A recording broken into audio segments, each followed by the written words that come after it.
Okay, now we're going to use the MFJ analyzer to go into some of the more advanced modes.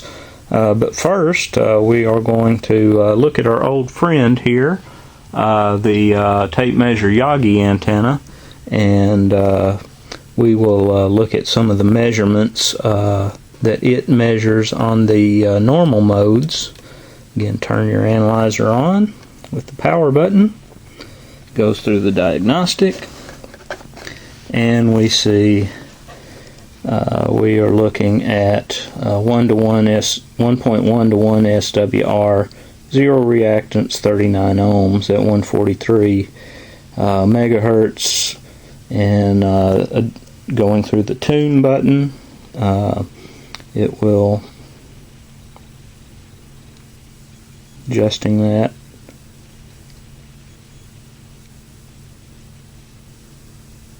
Going up, we can see that you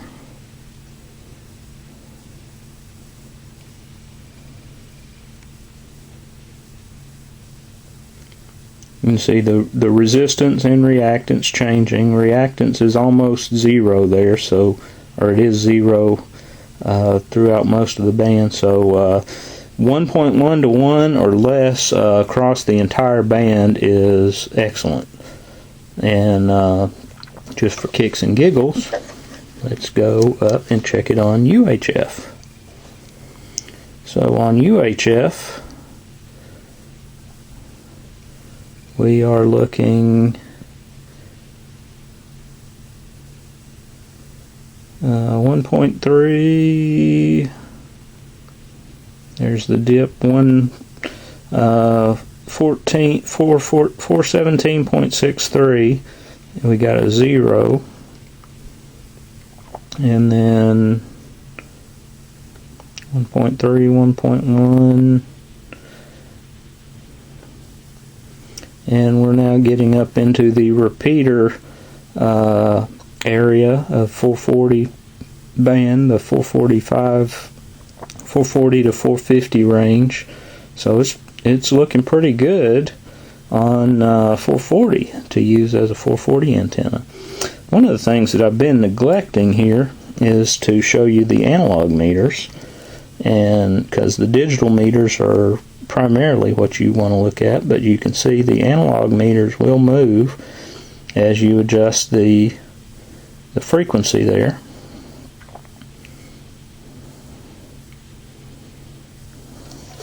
Let me go back to VHF.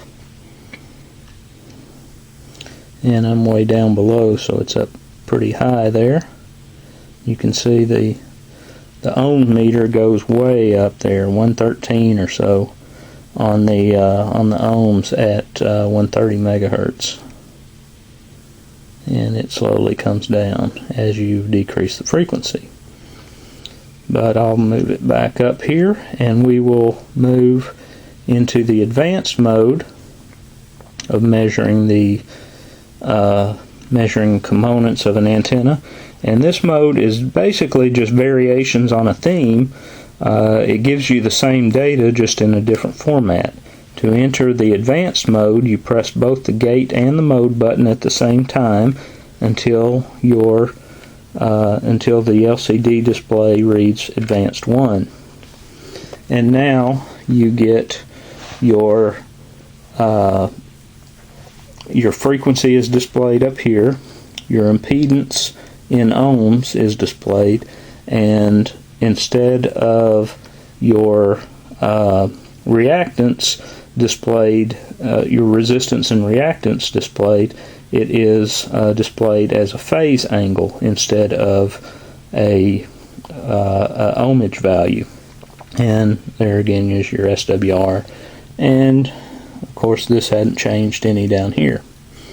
And you can see that right now we are at 42 ohms of impedance at 0 degrees. Again, you adjust your tune knob, increase it, and you can see the impedance is changing but the phase is not. So we got a good match here on this antenna. Next, you press the mode button again in the advanced mode here, and it gives you return loss and the return coefficient. Again, your frequency, there's your return loss, 25 dB, and your return coefficient, 0.05, and your SWR. Again, you can adjust your frequency using the tune knob, increasing or decreasing. Pressing the mode button again in the Advanced1 menu gives you the resistance and then your reactance there. And I'm going back to the manual because I'm not really familiar with this.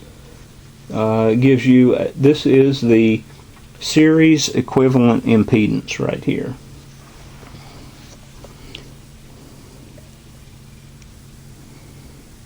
And again, it changes as you change the frequency. Pressing the mode button again will give you the match efficiency, and a match of 99% on this one. So 100% is the best, of course, and we can see that this throughout the entire 2 meter band is matched 99%. So let's go up to UHF and see what we have here. So for UHF, we're matched 99, 98,